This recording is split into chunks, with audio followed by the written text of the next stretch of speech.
저희가 표적에 대한 이야기를 계속하고 있고 오늘은 표적 네 번째 오병이어에 대한 얘기인데요. 요한복음 6장 1절로 15절까지의 말씀을 가지고 예수님의 시험과 나의 답이라는 제목으로 말씀 나누겠습니다. 제가 먼저 1절 읽고 교독하겠습니다. 그 후에 예수께서 디베랴의 갈릴리 바다 건너편으로 가시매 그 무리가 따르니 이는 병자들에게 행하시는 표적을 보았음이러라. 예수께서 산에 오르사 제자들과 함께 거기 앉으시니 마침 유대인의 명절인 유월절이 가까운지라.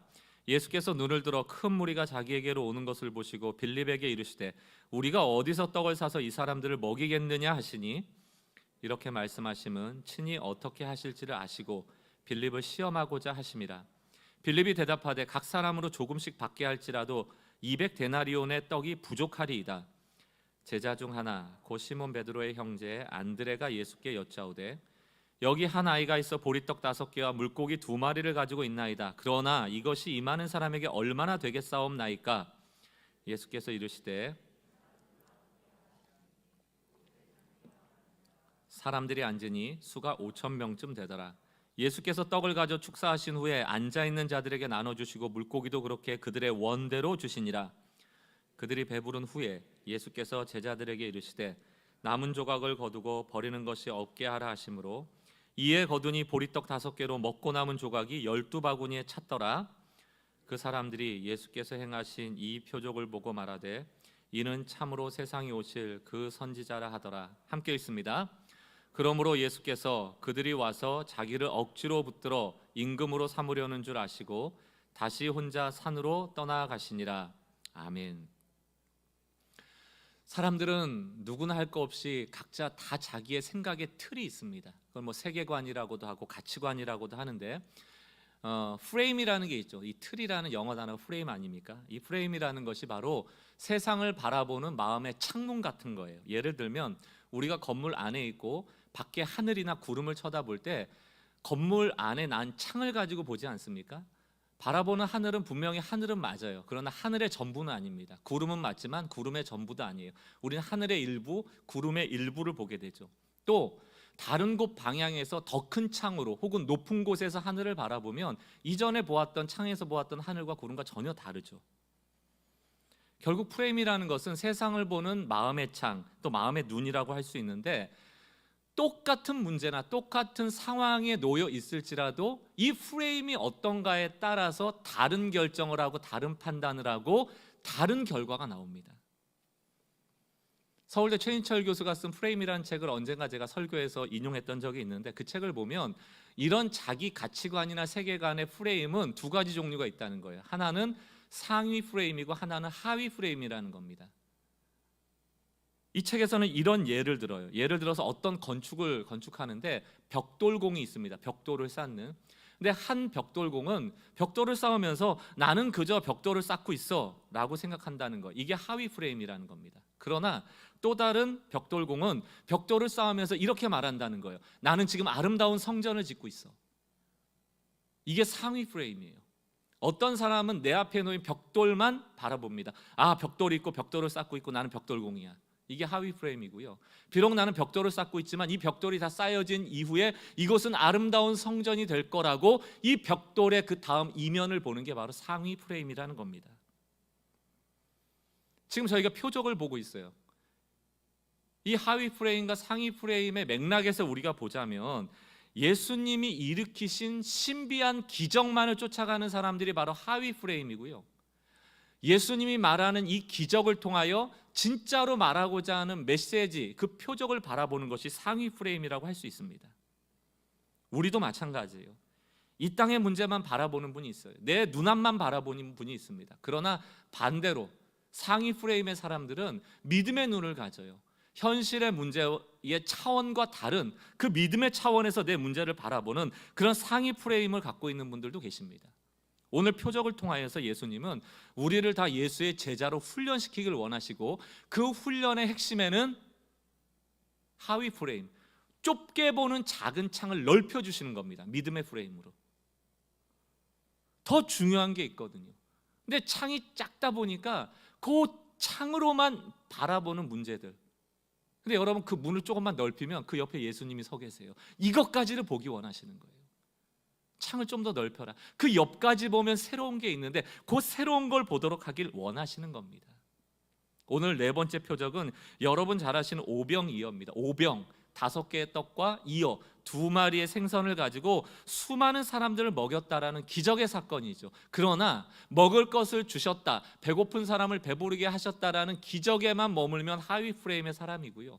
오늘 예수님께서 이 기적을 통하여 말하시고자 하는 진짜 표적 이야기를 깨달아 아는 것이 바로 상위 프레임의 사람들이라는 것입니다. 오늘 이 말씀을 통하여서 좀 믿음의 창이 좀 넓혀지길 원하고요. 이전에 보던 세계의 옆까지를 볼 수 있도록 우리의 눈이 좀 열려지는 시간이 됐으면 좋겠습니다. 오늘 설교는 대지 설교는 아니고요. 오늘 성경 말씀을 하나하나 보면서 좀 키워드 중심으로 살펴보려고 합니다. 4가지의 키워드인데 오늘 첫 번째 키워드는 큰 무리가 있었다는 거예요. 큰 무리. 많은 사람들이 있었다. 이게 굉장히 중요한 키워드입니다. 오늘 요한복음 6장 전체가 굉장히 긴 구절인데 그 안에 보면 큰 무리라는 단어가 반복적으로 나옵니다.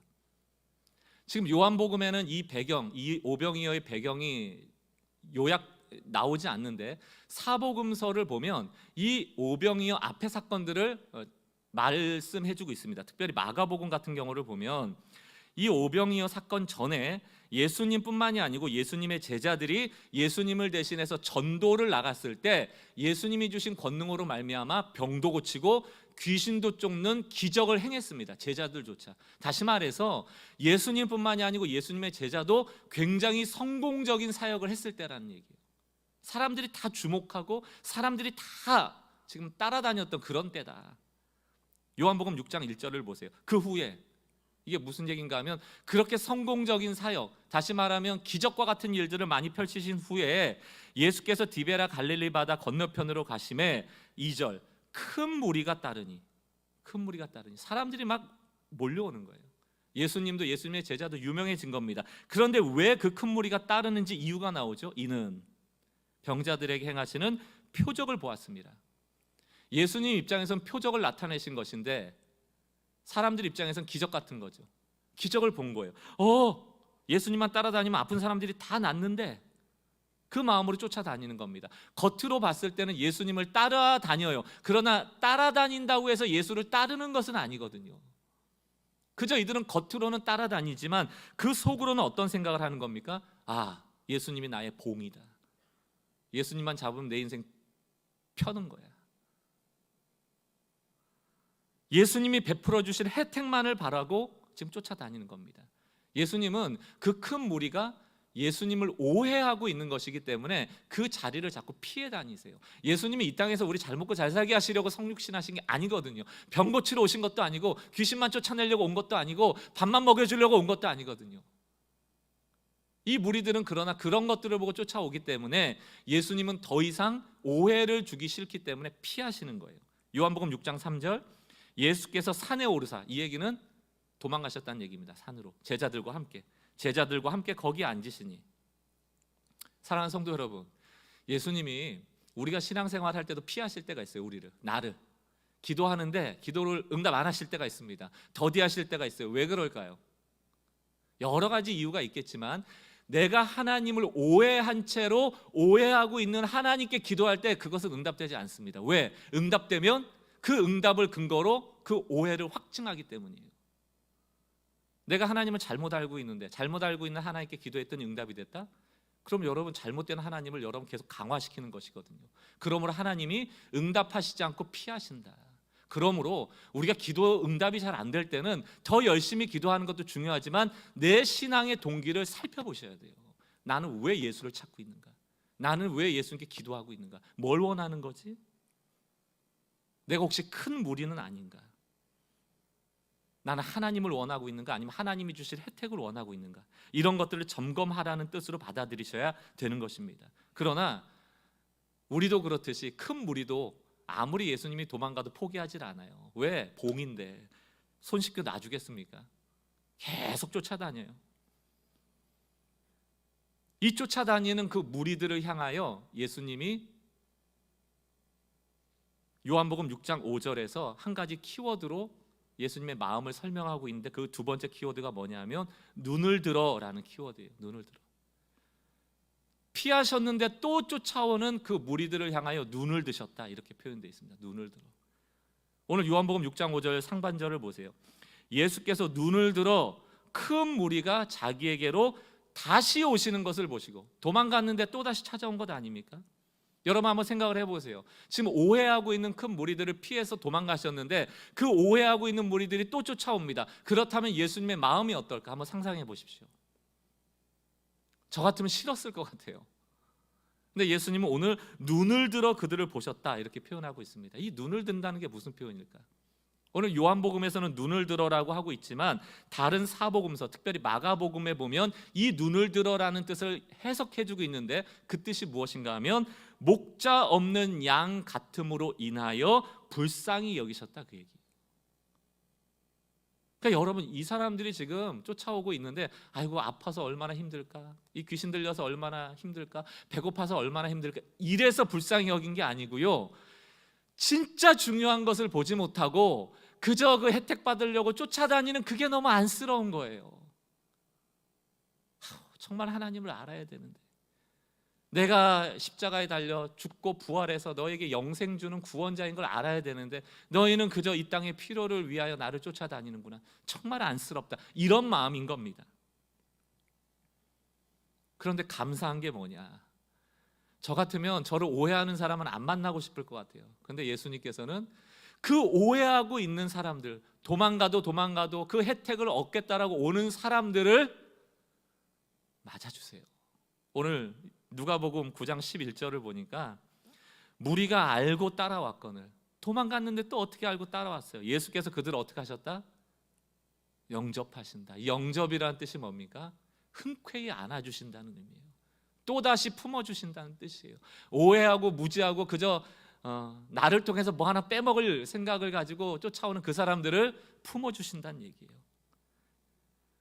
우리도 마찬가지예요.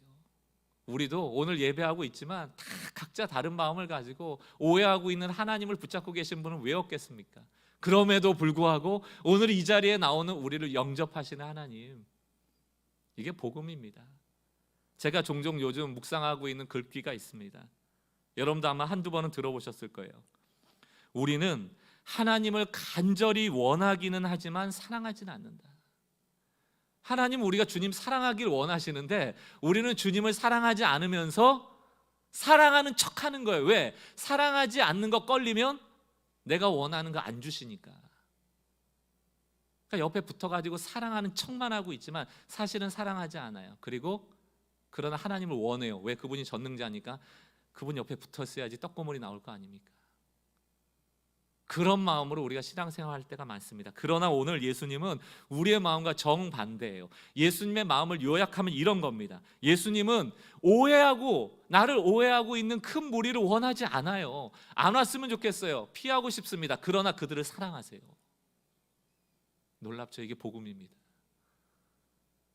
어찌 보면 인간적인 마음으로 여기 예배하는 분들 중에 중심을 가지고 진리를 가지고 예수님을 따르지 않는 분들 안 만나고 싶지 않겠습니까? 그럼에도 불구하고 예수님은 오늘 이 자리에 나온 우리를 영접하신다, 사랑하신다.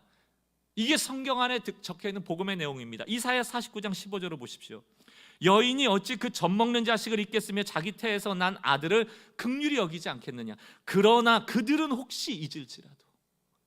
세상에 엄마가 자식을 잊어요? 아빠가 자식을 잊어요? 그런 일이 어떻게 가능합니까? 그러나 혹여 그런 일이 있을지라도 하나님께서는 너를 잊지 않을 거다. 우리 가끔 자식들한테 그런 얘기 하잖아요. 너 호적에서 파버려? 막 이런 얘기 하잖아요.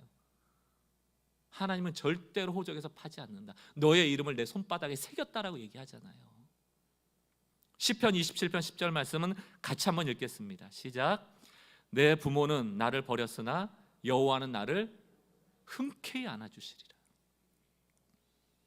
오늘 우리를 눈을 들어보시는 그 주님의 은혜가 늘 있음을 기억하면서 살아가면서 나 혼자라고 느껴지는 순간마다 오늘 이 고백을 하세요. 주님은 나를 영접하신다. 무지한 나를 품어주신다. 그럼에도 불구하고 역사하신다. 근데 여러분 그런 마음 가지시면 안 돼요. 목사님, 하나님 어차피 내가 뭐 무지해도 오해해도 뭐 죄져도 늘 안아주시고 품어주시는 분이니까 저 막 살래요. 이러면 안 되겠죠. 이러면 안 되죠. 그거는 정말 불효자고요. 이 마음을 헤아린다면 하나님을 알아가고 오해하지 않도록 애써야 되는 게 자녀된 신분의 사람들의 마땅한 도리라고 생각합니다. 세 번째 키워드를 볼게요. 세 번째 키워드는 어디서입니다. 어디서. 이게 중요한 키워드예요. 이제 예수님은 자신을 따라오는 큰 무리를 바라보는 시선을 제자들에게 돌리세요. 이 제자들을 보십니다. 어찌 보면 오늘 예배 가운데 이 말씀을 듣고 있는 여러분들에게 시선을 돌리고 계세요.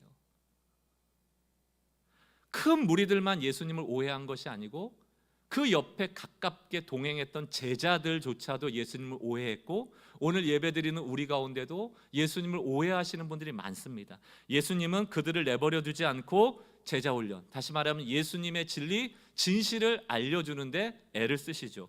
예수님의 제자 훈련은 믿음을 주는 훈련입니다. 그저 현실의 문제를 해결하는 구원자 정도로 생각하는 것이 아니고 영생을 주시는, 보이지 않는 믿음의 차원까지를 보도록 하는 게 예수님의 제자 훈련이에요. 지금 제자들의 형편을 알기 위해서는 마태복음 14장 15절 동일한 본문에 대한 이야기를 볼 필요가 있어요. 한번 보세요. 저녁이 되매 이제 예수님께서 또 찾아온 많은 사람들을 치유도 하시고 하나님 나라 복음도 가르쳐 주다 보니까 하루가 지나가서 해가 저물고 있는 겁니다. 저녁이 되매 제자들이 나와 이르되, 예수님한테 나와서 얘기하는 거예요. 이곳은 빈들이요, 아무것도 없어요. 또 때도 이미 저물었으니 혹시 빈들이라도 낮이면 어디 가서 음식을 사올 텐데 지금 밤이다. 그러니까 무리를 가라고 하라는 거예요. 무리를 보내요. 마을에 들어가 먹을 것을 사 먹게 하소서. 자, 이 얘기는 뭡니까? 빈들이고 아무것도 없고 시간도 늦었고, 그러니까 식사는 각자 해결하도록 하자. 이 얘기는 너무나도 논리적이고 맞는 얘기입니다. 그러나 이 이면에는 불신앙이 있죠. 요한복음의 맥락으로 설명하자면 제자들이 가지고 있는 예수에 대한 프레임을 볼 수가 있어요. 뭡니까? 예수님은 물을 포도주로 만드는 건 가능한 분이야. 왜? 경험했으니까. 왕의 신하의 아들, 죽을 병에 걸려있는 그 아들도 먼 거리에 있음에도 불구하고 공간을 초월해서 낫게 하시는 아주 전능하신 분이야. 그것도 봤어요. 38년 된 병자가 베데스다 그 연못에서 그 오랫동안 가졌던 고질병을 치유받고 일어나는 장면도 봤습니다. 그러나 지금 이 순간 이 제자들의 프레임 안에는 먹을 것을 먹일 수는 없다라는 얘기예요. 예수님이 이 많은 사람을 어떻게 먹이겠냐는 겁니다. 우리에게 적용하자면 예수님은 물을 포도주로 만들 수도 있고 죽을 병을 낫게 할 수도 있고 38년 된 병자를 고칠 수도 있지만 빈들과 같이 아무것도 없는, 해결 방법이 도저히 안 보이는 내 문제는 아시냐 이 얘기입니다. 내 문제는 못 푼다는 거예요. 그게 바로 우리가 가진 프레임이죠. 예수님을 계속 제한합니다. 예수님의 전능하심을 상상하지 못하는 거예요. 믿음이라는 것은 경험한 것의 실체만을 믿는 것이 아니고 보지 못하는 것을 상상하고 그것을 수용하는 거예요. 여러분, 전능이라는 단어를 어떻게 상상합니까? 우리가 경험한 적이 있어야죠. 우리는 전능의 존재가 아니거든요. 그러나 상상하는 거예요. 말씀 안에서. 그리고 그것을 수용하는 겁니다. 그게 믿음이거든요. 이런 작은 프레임을 갖고 있는, 하위 프레임에 머물러 있는 제자들을 향하여서, 그리고 또 오늘 우리들을 향하여서 예수님은 지금 시험 문제 내신 거예요. 시험 문제. 요한복음 6장을 보십시오. 5절 6절. 예수께서 눈을 들어 큰 무리가 자기에게로 오는 것을 보시고 빌립에게 이르시되, 우리가 어디서 떡을 사서, 어디서 떡을 사서, 지금 빈들이고 날은 저물었는데 사람들 배고픈데 하루 종일 이 들판에 머물러 있느라고 어디서 떡을 사냐, 어디서 떡을 사서 이 사람을 먹이느냐 물어보시는 거예요. 오늘 똑같이 우리에게 시험 문제를 지금 내신 겁니다. 6절. 이렇게 말씀하시면 친히 어떻게 하실지를 이미 아시고 빌립을 시험하셨다. 제자들을 시험하셨다. 오늘 이곳에 모인 우리를 시험하고 계시는 겁니다. 예수님의 시험은 사단의 시험과는 달라요. 사단의 시험은 영어로 템테이션이라고 얘기해서 유혹을 하는 겁니다. 그 사람을 잘못된 길로 이끄는 거예요. 망하게 하는 겁니다. 그러나 예수님의 시험은 테스트예요. 테스트라는 것은 내가 뭘 알고 있고 뭘 모르고 있는지를 깨닫고 모르는 것을 더 알게 하는, 우리를 유익하게 하고 성장시키는 것입니다. 예수님의 시험 문제가 나왔어요. 야, 빈들이야, 저녁이야, 어디서 떡을 사올래? 어디서 먹을 걸 살래? 여러분 대답해 보세요. 여러분의 문제를 어떻게 해결할래? 예수님 물어보시는 거예요. 지금 제가 정말 시간만 되면 한 5분 정도 A4 용지 나눠주고 한번 적어보라고 하고 싶어요. 소그룹 그 교재에 보시면 나눠드린 이 문제가 좀 있습니다. 여러분 한번 생각해 보셔야 돼요. 나라면 어떻게 했을까? 빌립의 이야기를 들어봅시다. 빌립은 자기 생각의 프레임에서 대답을 합니다. 아마 빌립은 계산적이었던 사람 같고 계산을 잘했던 사람입니다. 7절 말씀. 예수님이 질문하자마자 빌립이 대답합니다. 각 사람으로 조금씩만 받게 할지라도 200데나리온의 떡이 부족하다. 여기서 200데나리온이라는 데나리온의 단위는 일당이에요. 계산하기 편하게 한 10만 원으로 칩시다. 그럼 얼마가 필요하다 지금? 2천만 원. 지금 모인 사람이 남자만 5천 명, 여자하고 아이까지 포함하면 10,000명이 넘었겠죠. 이 사람들 먹이려면 2천만 원 필요합니다. 딱 계산이 나오는 거예요. 얼마나 똑똑합니까? 결론은 있어요, 없어요? 빈들에 없죠. 없다. 그러므로 먹일 수 없다. 빌립의 대답은 대답 같지만 사실은 예수님께 반문하고 있는 겁니다. 예수님, 2천만 원 있으세요? 우리도 반문할 때 많잖아요. 예수님, 이 문제 아세요? 이건 아세요? 이거? 안다면 이러실 수가 있어요? 다시 말하면 결국 이 시험 문제를 내신 예수님을 향하여서 빌립은 뭐라고 반문하냐 하면 예수님, 문제가 틀렸어요. 어디서 구합니까? 예수님의 문제가 틀렸다고 대답하고 있는 겁니다. 예수님이 틀렸어요. 그 옆에 있던 제자 안드레가 거듭니다. 9절 말씀. 여기 한 아이가 있어 보리떡 5개와 물고기 2마리를 가지고 있나이다. 얼마나 그래도 빌립보다 나은 것 같아요. 작은 도시락을 가져왔어요. 혹시 예수님이 이걸 가지고 뭘 해주지 않을까라는 마음이 있었을 수 있습니다. 그러나 안드레의 생각의 프레임도 여기까지예요. 그러나 욕갓 도시락으로 이 많은 사람에게 얼마나 되겠습니까? 먹일 수 있겠습니까? 약간의 믿음은 있는 것 같지만 빌립이나 안드레의 결론은 똑같아요. 예수님의 질문은 잘못됐어요. 틀렸어요. 먹일 수 없습니다. 전능자이신 하나님 앞에서 답이 없다라고 얘기하고 있는 빌립과 안드레. 인간의 계산기로는 아무리 두들겨봐야 답이 안 나와요. 아무리 생각해도 지금 이 상황이 잘못됐고 질문이 잘못됐다고밖에 생각할 수 없습니다. 우리의 기도가 그럴 때가 많아요. 내 생각의 프레임에서 자기 문제에 대하여 자기가 계산해보고 자기가 내린 결론을 가지고 하나님 도와달라고 기도할 때가 얼마나 많아요. 예수님이 그러니까 피할 때가 있죠. 가끔 도망가시고 응답 안 하시고.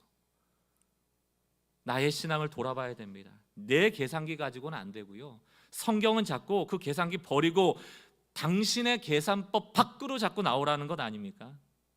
하나님 앞에서 세상의 계산기 두들기는 사람은 다 망해요.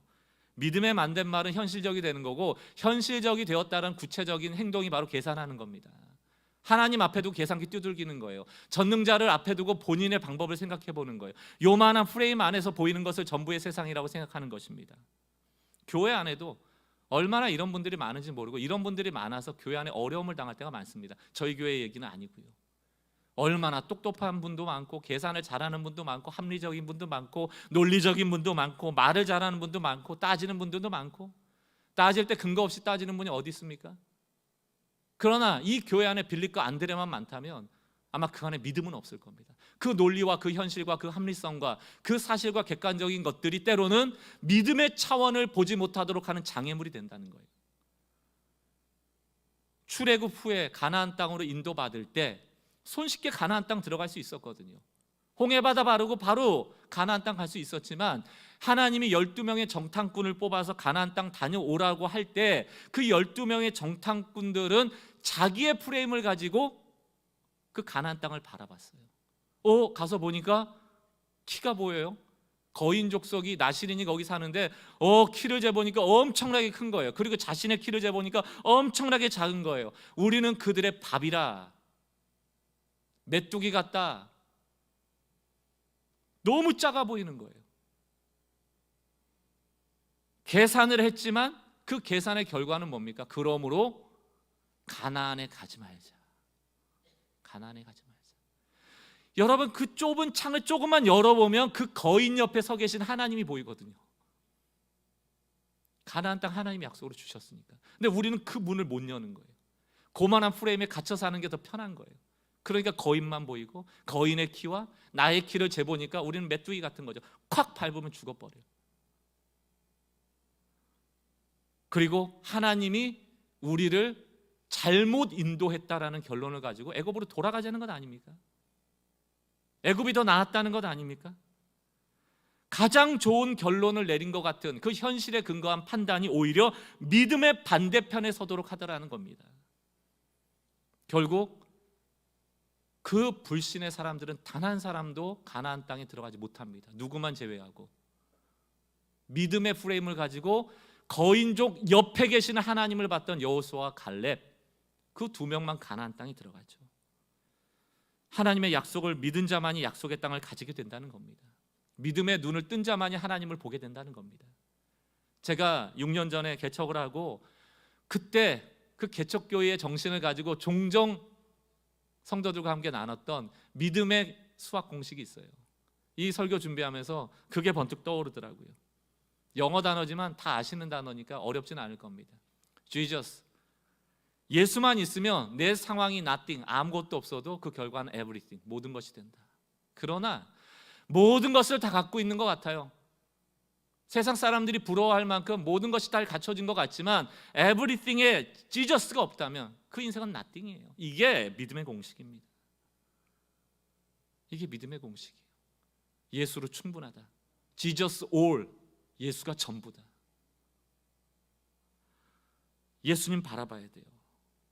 내 계산기를 내려놓고 믿음의 프레임을 가지고 세상을 바라봐야 합니다. 그게 예수님의 제자 훈련이에요. 오늘 제자들을 향하여 시험 문제는 의도입니다. 우리가 바른 답을 쓰기 원하는 것이 바로 믿음으로 답을 쓰라는 얘기예요. 계산기 두들기지 말고. 고린도후서 12장 9절 세 번역으로 보겠습니다. 사도 바울은 이 진리를 발견했어요. 그러나 주님께서 내게 이렇게 말씀하셨습니다. 내게, 여기서 나는 바울이에요. 바울에게 말씀하셨습니다. 뭐라고요? 내 은혜가 너에게 족하다. 여기서 내는 예수님. 예수님의 은혜가 사도 바울 너에게 족하다. 그리고 나서 그 다음에 나오는 말씀이 너무너무 중요해요. 내 능력은, 예수의 능력은, 이 창조의 능력은, 이 전능한 능력은 어디에 역사가 된다? 약한데. Nothing? 너 가진 게 없어? 빈들이야? 해가 저물었어? 한계를 만났어? 바로 그때가 예수의 전능함이 워킹, 작동될 때란 말이에요.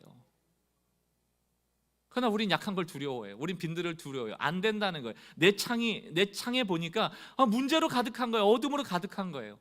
그러나 그때 바로 예수가 개입하면, 믿음으로 그 문을 열면 그 옆에서 일하고 계시는 예수가 보이기 시작한다. 그리고 그 문제는 해결되고 완전케 된다. 그러므로 이것을 깨달은 사도 바울의 고백이 뭡니까? 그리스도의 능력이 나에게 머물게 하기 위해서는 나는 약점 있는 존재가 돼야 되고, 나는 약한 존재가 돼야 되고, 나는 기꺼이 나의 약함을 자랑하겠다는 거예요. 한국 교회가 왜 이렇게 어려워졌을까? 다들 강한 자가 되길 원해요. 다들 본인들이 예수고 본인들이 하나님이에요. 거기에는 하나님의 역사가 없습니다. 교만함에는 하나님의 역사가 없어요. 예수님은 빈들이냐? 내가 그곳을 푸른 초장으로 만들어 줄 것이고, 그것이 어둠이냐? 작은 촛불이 되어 그 어둠을 물리쳐 주겠다는 게 예수님의 역사 아닙니까? 오늘 예수님은 이 제자들이 오답을 쓰고 있으니까 실물 교육을 통하여 정답을 알려주세요. 그리고 믿음의 프레임을 가지라는 겁니다. 10절 11절 예수님께서 빌립하고 안드레한테 설명 안 합니다. 그냥 실물 교육이에요. 예수께서 이르시되 이 사람들로 앉게 하라. 여기서 앉다라는 얘기는 식사 먹을 준비를 하라는 겁니다. 비스듬히 눕는 것, 이렇게 식사 먹을 준비를 하라는 거예요. 아니 아무것도 없는데 무슨 식사 먹을 준비를 해요? 식사할 준비를 해라 하시니 그곳에 잔디가 많은지라 그 사람들이 앉으니 식사할 준비를 하니 수가 5,000명쯤 됩니다. 제자들도 놀라고 그 5,000명들도 놀랐겠죠. 어디서 이 음식이 나올까? 11절 예수께서 떡을 가져 축사하신 후에 앉아있는 자들에게 나눠주시고 물고기도 그들이 원하는 대로 주시니라. 사랑하는 성도 여러분, 저는 이 본문을 여러분에게 해석하거나 강의할 마음이 전혀 없습니다. 이건 믿음으로 받는 말씀이에요. 이건 아멘으로 받는 말씀입니다. 이 기적을 믿게 되는 은혜가 있길 주의 이름으로 축원합니다. 그리고 내 인생의 빈들을 만나고 광야를 만나고 어둠을 만났을지라도 Jesus all, 예수로 충분합니다. 믿음의 창을 여니 예수님이 거기 계셨네요. 이것을 보게 되는 주의 백성 되기를 주의 이름으로 축원합니다. 어디서 떡이 오는가? 하늘로서 오는 것이죠. 주님이 주시는 것이죠. 이 정답 인생 되시길 주의 이름으로 다시 한번 축원합니다. 마지막 네 번째 키워드입니다. 예수님이 떠나가세요. 떠나가시니라. 떠나가시니라. 이전까지는 병 고치고 귀신 쫓고 그때도 유명했는데 이제는 떡까지 주세요. 사람들이 훨씬 더 많이 몰려오지 않겠습니까? 예수님은 더 유명한 사람이 됐어요. 사람들이 구름대처럼 찾아옵니다. 왜 찾아왔을까? 요한복음 6장 15절 말씀을 보십시오. 그러므로 예수께서 그들이 와서 자기를 억지로 붙들어 임금으로 삼으려는 줄 아시고 다시 혼자 사문으로 떠나가시니라. 억지로 붙들어 임금으로 삼으려 하려고 많은 무리들이 온 겁니다. 지금 사람들은 봉 잡은 거예요. 옛날에 환자만 고쳐주는 줄 알았더니만, 옛날에는 정신병 걸려서 귀신에 사로잡힌 자들만 고쳐주는 줄 알았더니만, 예수님이 떡도 준대? 그럼 왕 삼아야죠. 붙잡아야죠. 못 도망가게. 그리고 예루살렘 끌고 가서 딱 왕자에만 놓으면 인생 펴는 것 아닙니까? 일 하나도 안 하고 아무 걱정 근심 없이 예수님 떡을 만들지어다 하고 데모만 하면 예수님이 떡 나와라 뚝딱 하면 다 떡 먹는 거 아니에요? 그거 바라고 온 거예요. 억지로 붙들어 예수를 임금으로 삼겠다. 근데 예수님은 인기에 편승하지 않아요. 피하여 홀로 산으로 떠나십니다. 왜? 예수님은 떡 주러 오신 게 아니거든요. 예수님은 영생 주러 오신 것이거든요. 달라요. 그들의 왕이 진짜 왕이 아니거든요. 사랑하는 성도 여러분, 참된 신앙하고 종교화된 거짓된 신앙은 완전히 다른데, 거짓된 종교 생활하는 사람들의 특징이 뭐라고 말씀드렸습니까? 내가 원하는 것을 얻기 위하여 억지로 붙들어 예수를 왕으로 삼는 것. 우리가 기도할 때 그토록 간절히 왕을 찾아요. 왜? 얻어야 되니까. 얻어야 되니까. 떠나시면 안 돼요, 주님. 이거 주실 때까지. 이게 우리의 기도라면 잘못된 왕을 찾고 있는 것이죠. 이런 사람은, 이런 종교 생활하는 사람은 언제든지 왕을 교체합니다. 예수님이 조금만 떡 안 주시는 날 있으면 에이, 왕인 줄 알았더니 다른 왕을 만들어내고 또 다른 왕을 만들어내고, 나한테 떡만 준다면 그 존재를 왕으로 삼는 겁니다. 우리는 우리 마음에서 얼마든지 우상을 만들어내요. 하나님을 믿고 교회 다닌다고 하지만 내 원을 들어주는 그 왕만을 취사 선택하는 겁니다. 붙들어 억지로. 하나님은 이런 하나님이 돼야 됩니다. 억지로 붙들어. 이게 종교인이에요. 요한복음 주석을 보니까 이런 사람을 이렇게 표현하고 있더라고요. 자신은 변하지 않은 채 왕만 바뀌기를 기대하는 자. 계속 왕만 교체시키는 거예요. 돈 필요할 땐 돈이 왕이고, 자식이 성공해야 되면 자식이 왕이고, 건강에 위협이 오면 건강이 왕이고, 집이 왕이고, 차가 왕이고, 옷이 왕이고, 보물이 왕이고, 내가 보물 필요로 할 때 보물 안 주면 하나님 왕이 아니고, 자식 성공시켜야 되는데 자식 성공 안 시켜주면 하나님 왕이 아니고, 돈 필요한데 돈 안 주면 왕이 아니고, 건강이 아픈데 건강 해결 안 해주면 왕이 아니고, 우리는 얼마든지 교체합니다. 나는 안 바뀌어요. 그러면 참된 신앙이 뭘까요? 참된 신앙은 내가 바뀌는 거예요. 내가. 요만한 창의 틀을 가지고 살던 내가 믿음의 프레임을 가지고 살아가도록 내가 바뀌는 겁니다. 내 눈이 바뀌는 거예요. 야고보서를 보십시오. 고난이 오히려 유익하다. 고난을 만날 때 기뻐하라. 왜? 인내를 통하여 모든 것을 부족함 없이 구비시키려 함이라. 이런 문제는 똑같아요. 그러나 믿음을 가진 사람은 그것을 인내함을 통하여 이 문제가 더 이상 문제가 되지 않도록 해주시겠다는 거예요. 내가 원하는 것을 얻게 해서 풍족하게 하는 것이 아니고 여전히 없음에도 불구하고 풍족하게 되는 것. 이게 믿음의 원리라는 것입니다. 이게 예수님의 제자 훈련이에요. 사랑하는 성도 여러분, 자신은 변하지 않은 채 왕만 바뀌기를 바라는, 억지로 붙들어 왕을 만드는 종교 생활에서 벗어나셔서 내 믿음의 눈이 띄어지기를 기도하고 내가 바뀌어야 됨을 인식하는 그런 제자들, 그런 성도 되시길 주의 이름으로 축원합니다. 말씀을 정리합니다. 안타까운 소식을 전해드릴게요. 오병이어 그런 기적과 같이 만들어진 떡 삼시세끼 다 먹어도 그거는 죽음을 막지 못하는 떡이에요. 매일 그 떡 먹어도 강건하면 80이고 요즘 이제 100세 시대라고 하는데 그 떡이 우리의 생명을 더 이상 연장시켜주지 못합니다. 그 떡은 결국 죽을 떡이에요. 죽이는 떡입니다. 마치 이스라엘의 그 백성들이 40년 동안 출애굽하여서 광야 생활할 동안 만나를 주셨잖아요. 만나. 근데 그 만나는 40년 동안만 필요합니다. 가나안에 들어가는 순간 그 만나는 더 이상 내리질 않아요. 그쳐진다고요. 이 얘기는 무슨 그림 언어냐, 무엇을 상징하고 있는가?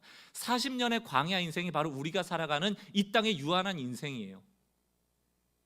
이 유한한 인생 동안만 만나는 필요한 겁니다.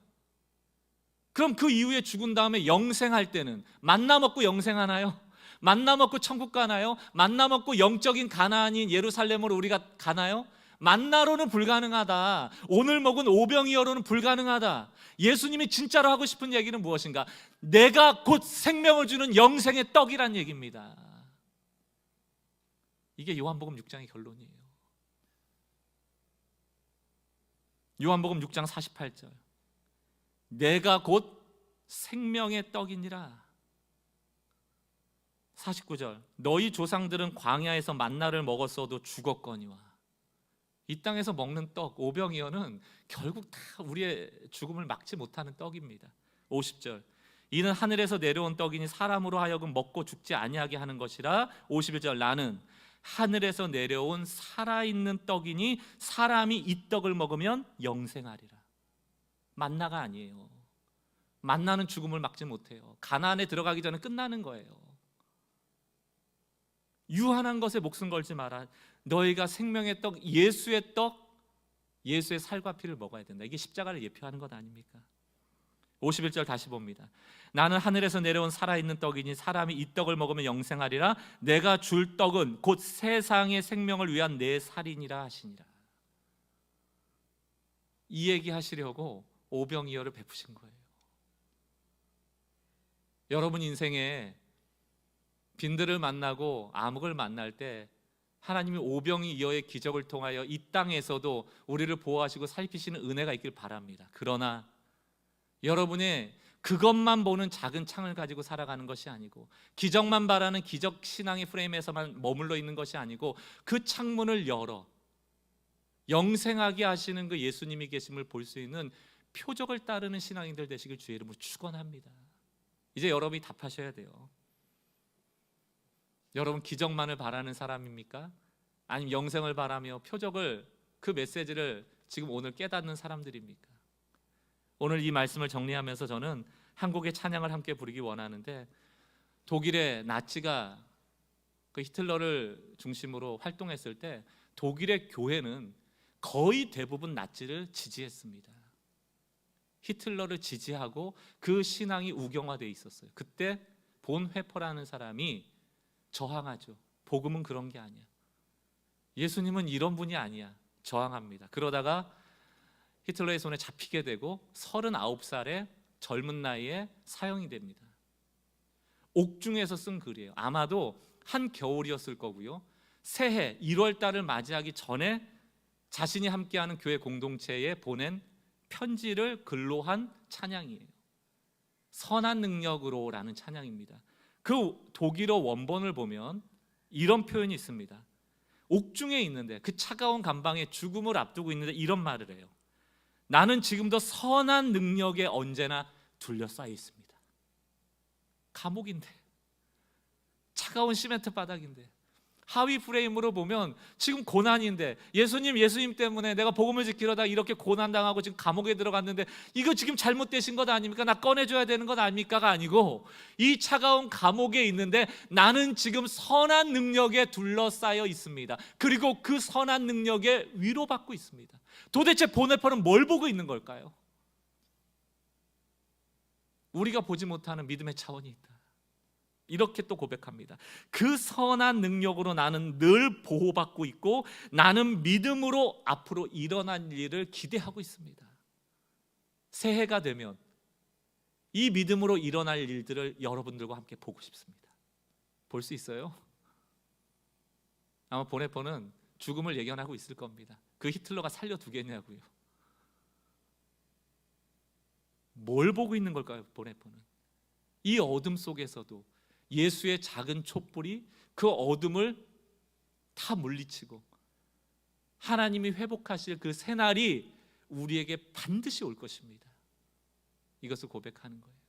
오늘 저는 이 찬양을 통하여서 여러분 믿음의 차원에서 이 찬양을 부르기를 원하고, 빈들이든 어두운 들판이든 하나님은 어떠한 일도 행하실 수 있는 분임을 믿되 그 기적만 쫓는 여러분이 아니고 영생하기 위해서 우리에게 주신 더 큰 은혜를 묵상하고 감사할 수 있기를 바랍니다. 그리고 이 세상에서도 우리와 동행하고 그 선한 능력으로 우리를 애워싸고 둘러싸고 계시는 그 주님을 볼 수 있는 믿음의 프레임이 여러분 가운데 주어지길 주의 이름으로 축원합니다. 우리 같이 한번 오늘 주신 말씀을 생각하며 찬양하겠습니다.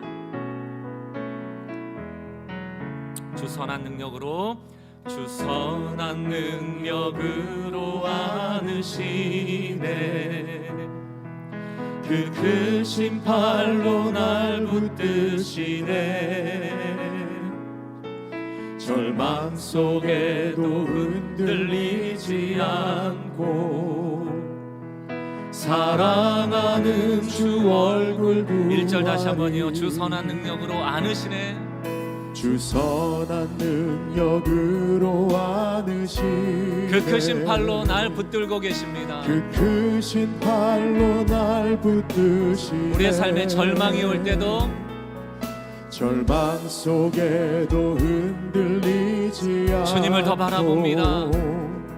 사랑하는 주 얼굴 구하리. 선한 능력으로 일어서리.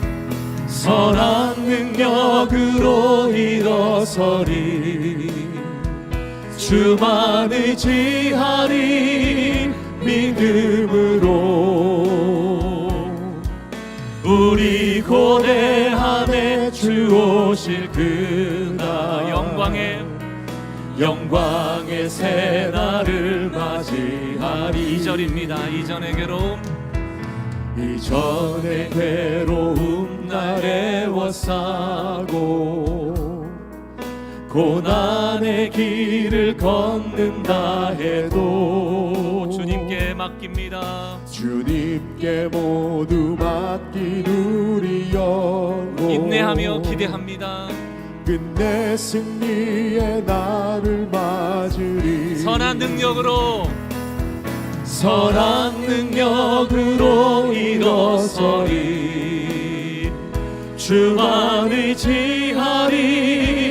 믿음으로 우리 고대 안에 주 오실 그날 영광의 새날을 맞이하리. 3절입니다. 주님이 마신 고난의 쓴자 우리도 감사하며 받으리. 우리도 감사하며 받으리. 주님의 남은 고난을 채워가며 주님의 남은 고난 채워가 오직 예수 오직 복음, 예수와 복음 위에 살리라. 우리를 애워싸는 선한 능력으로 일어서리. 주만 의지하리. 믿음으로 우리 고대 안에 주 오실 영광의 새날이 있습니다. 아멘. 영광의 새날을 다시 한번 선포합시다. 선한 능력으로 일어서리. 주만 의지하리. 믿음으로 우리 고대 안에 주 오실 승리의 새날을 기대합니다. 승리의 새날을 맞이하리. 우리 두 눈을 감고 오늘 말씀을 묵상하며 주님의 임재 가운데 머물겠습니다. 여러분, 작은 그 프레임, 그 하위 프레임을 조금만 열면요, 그 문제 옆에 주님이 계세요. 이게 성경이 말하는 진리입니다. 그러므로 예수님이 제자를 향하여서 계속 훈련합니다. 믿음의 눈을 열어라. 너의 프레임이 더 확장되길 원한다. 믿음 갖기 원한다. 내가 너와 함께 한다. 두려워 말라, 놀라지 말라, 염려하지 말라. 너가 못 보고 있는 것뿐이다. 너의 프레임이 작기 때문이다. 하나님을 제한하지 마라. 너의 방법으로 계산기 두들기지 마라. 믿음의 수학 공식을 너의 삶의 방침으로 삼아라. Nothing? 내가 약하고 내가 아무것도 없는 것 같고 빈들이고 어둠이냐? 거기에 예수가 함께하면 everything, 모든 것이 되어진다. 그러나 교만한 자들이여, 거기에 예수가 없다면 너의 인생은 nothing이다. 오늘 말씀하고 계세요.